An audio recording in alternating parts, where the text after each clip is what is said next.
right, number 5 read, the area of a piece of land is 2,972,000 square meters.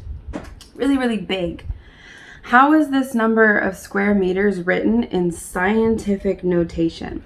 Okay, remember we see scientific notation and we need to think, that means I'm shortening this number.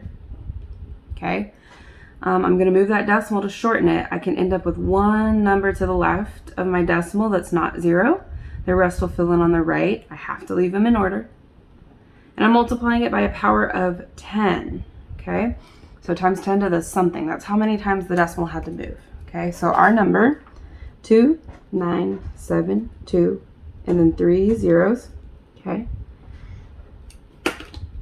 I need to move the decimal so that it has one number to the left. So these are my non-zero group of numbers. Okay, if there was like a 0 in between them, I would still include it in this part. Okay,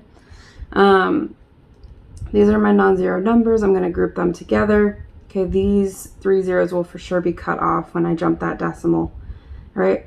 And if I can only have one number to the left of the decimal, leaving these in order, it would have to be that 2.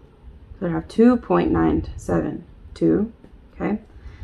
In order to get that decimal there, I have to know where it starts and then jump it, okay? If you don't see a decimal in your standard number, it's because this is a whole number or an integer, but a whole number, and it's out of sight on the right. Okay, if you don't see one, it's always out of sight on the right. So we're going to start from the very right side and then jump it until our decimal is in between the 2 and the 9. This is where we want to end.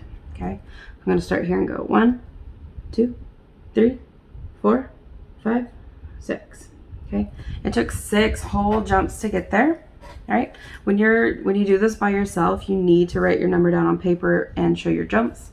Okay, and it's going to be positive because my standard number was a really, really big number greater than 1. Okay, so going through, the last two don't even have decimals. They have 2,972. All right, and also this was 6 jumps and it was positive for a big, big number. So it has to be A.